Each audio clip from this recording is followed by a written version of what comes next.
Hi, welcome back to Love Shouldn't Hurt. And right before the break, we were speaking with some incredible guests, and we're adding another one to the mix. So let's get to know her.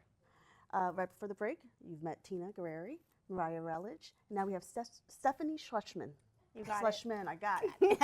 Right before the break, I said it a couple times, just so you know, behind the scenes, a little behind the scenes there. Again, welcome. Welcome, Stephanie, to the couch. Thank you for having me. Pleasure to have you. Stephanie, tell us a little bit about yourself, your foundation, who you are, and how you support Mikosplace. I started out in primary care as a nurse practitioner, and with the well visits and sick visits, you have a 15 minutes to get everything you need from the patient head to toe, in and out. And through that experience, I realized there was a need for mental health attention, and a lot of my patients couldn't find providers to treat them, so I went back to school for psychiatry. And now I'm a psychiatric nurse practitioner and opened my own practice. Yes. It's called Evolve Psychiatry and Wellness. I treat patients who are 18 and up with mood disorders, anxiety, depression, PTSD. Mm-hmm. And people that are, survivors, clients who come into Mikosplace. Absolutely. Just file you're providing those services. Right. Domestic violence is associated with a lot of mental health disorders, Sure. trouble sleeping, insomnia, anxiety. All of those conditions, unfortunately, are related to domestic violence. Yeah. I was going to kind of just bring you all back into the conversation, and get some more, questions answered that I think are important. We mentioned sexual abuse, emotional abuse, physical abuse. We didn't touch upon financial abuse. There's financial abuse that does exist, right? Some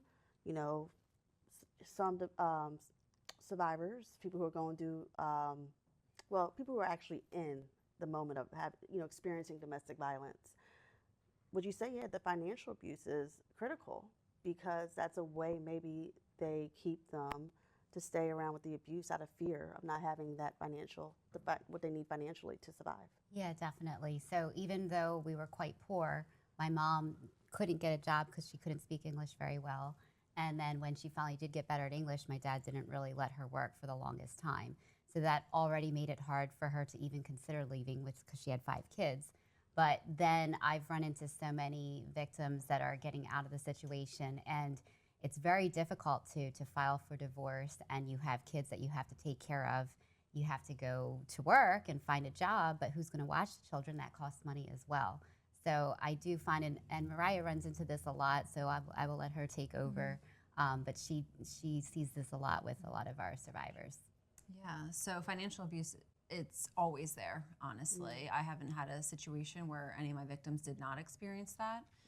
A lot of times it starts off as this seems like a genuine, generous gesture by the perpetrator of abuses, on the perpetrator of abuses part. And so it can look like, you don't need to, work, don't worry about it, I'll provide for us. And in a stereotypical situation, think of the male abuser, a female victim. However, we're pretty equal in terms of gender gap with abuse, especially psychological and emotional. But in this example, it's for the financial abuse, a lot of times it's him being the provider and then him saying, oh, you can stay home and take care of the kids, take care of the house. But then slowly her name's not on anything, no bank accounts, no credit cards. She doesn't have access to funds and can't access them. I've had clients where they were stay-at-home mom for a really long time. They decide to go back to work, and the partner sabotages that, whether it's, making complaints daily about, you have no time for me, you're not there for the kids anymore, and guilt-tripping them, or doing things that further sabotage them in other ways. So it's showing up at the workplace and making them feel super uncomfortable, or surveilling them in different ways. And so the other piece is if someone needs to leave, they need money to leave. And so they can't pay the retainer for an attorney. They can't go to counseling to figure out what the heck happened to me. And then they also are going to be doing typically a custody process as well. So all of the different civil proceedings, there's a PFA, there's divorce proceedings, and there's custody proceedings. All of those are separate, and they cost a lot of money. Yeah. And not all attorneys are well versed in how to support victims. And I'm incredibly grateful for what Tina has started, because she's really putting together a team that understands and knows how to competently help and support, especially in these like financial abuse situations, and obviously paying for victims to get the help that they need. So thank you very much, Tina. Yes, it's amazing. And definitely that's a toll on someone mentally, I would say, Stephanie, right? Oh, absolutely.